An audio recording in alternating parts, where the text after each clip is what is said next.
آپ سب کو ہماری طرف سے رمضان کریم بہت بہت مبارک ہو۔ اعوذ باللہ من الشیطان الرجیم، بسم اللہ الرحمن الرحیم۔ اللہم صلی علی محمد وعلی آل محمد صلی اللہ علیہ وسلم۔ یا ارحم الراحمین، یا ارحم الراحمین، یا ارحم الراحمین، یا حی یا قیوم، یا حی یا قیوم، یا حی یا قیوم، حسبنا اللہ و نعم الوکیل۔ یا اللہ پاک، اے غفور الرحیم، اس رمضان کریم میں ہم سب کی ہر دعاؤں کو قبول کر لینا۔ یا اللہ پاک، ہمارے گناہوں کو معاف کر کے ہم سب کی توبہ کو قبول کرنا، آمین۔ یا اللہ پاک، ہمارے اولاد کو نیک و صالحہ بنا دینا، والدین کا فرما بردار بنا دینا، دین پہ چلنے والا بنانا، آمین۔ اللہ پاک، کشمیر و فلسطین کے مسلمانوں کی غیب سے مدد فرمانا۔ یا اللہ پاک، ان کی تمام پریشانیاں دور کر دینا اور دشمنوں کو نیست و نابود کر دینا، آمین۔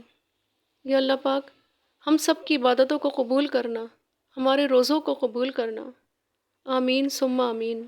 اللہم صلی علی محمد وعلی آل محمد صلی اللہ علیہ وسلم۔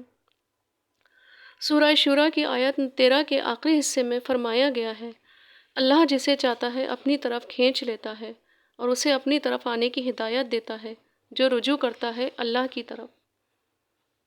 آیت کریمہ کے اس ٹکڑے کے پس منظر میں اس کشمکش اور تصادم کی جھلک نظر آتی ہے جو اقامت دین کی جدوجہد کے سلسلے میں نبی کریم صلی اللہ علیہ وآلہ وسلم اور مشرکین کے درمیان جاری تھا۔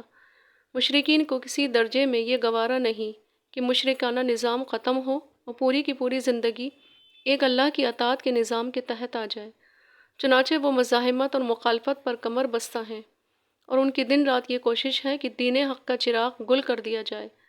ان انتہائی مایوس کن حالات میں نبی کریم صلی اللہ علیہ وآلہ وسلم اور صحابہ کرام رضی اللہ تعالیٰ عنہ کو تسلی دی جا رہی ہے کہ اس شدید مزاحمت، مخالفت اور تشدد سے دل برداشتہ نہ ہو۔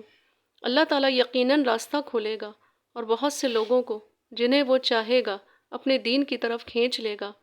اس کے علاوہ جو لوگ بھی حق کے طالب ہیں ان کو بھی ہدایت سے نوازے گا۔ اللہ جس کو چاہتا ہے اپنی طرف کھینچ لیتا ہے۔ اس کی ایک مثال حضرت حمزہ رضی اللہ تعالیٰ عنہ بن عبد المطلب کا قبول اسلام ہے۔ آپ رضی اللہ تعالیٰ عنہ توحید اور شرک کی کشمکش سے بے نیاز روز و شب اپنے مشاغل میں مصروف رہتے تھے، جن میں سب سے زیادہ نمایاں شوق تیر اندازی اور شکار کا تھا۔ ایک روز ابو جہل نے رسول اکرم صلی اللہ علیہ وآلہ وسلم سے زیادتی کی۔ شام کو شکار سے واپس لوٹے تو ان کی کنیز نے انہیں اس زیادتی کا ماجرا سنایا۔ قرابت داری کے جذبے نے جوش کھایا، اسی وقت جا کر اپنی کمان ابو جہل کے سر پہ دے ماری۔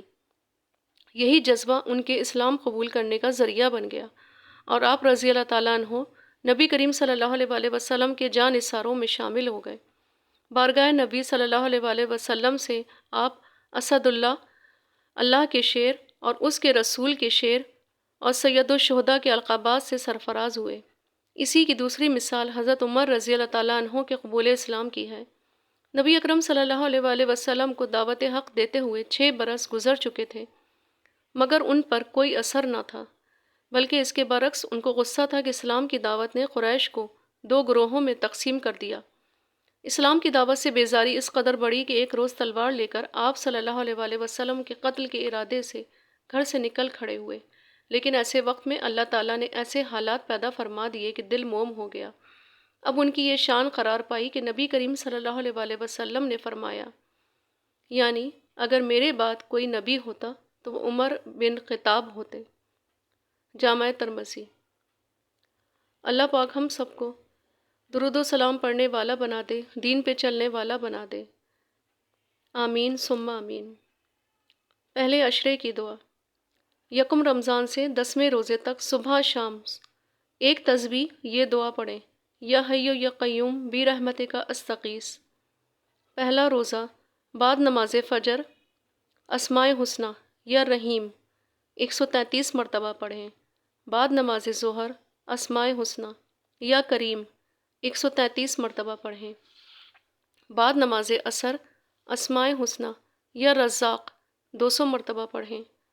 بعد نماز مغرب سورہ فاتحہ 40 مرتبہ پڑھیں۔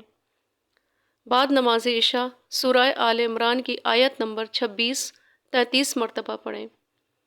اللہ پاک ہم سب کو عبادت کرنے والا بنا دے، رمضان کے روزے رکھنے والا بنا دے۔ آمین ثم آمین۔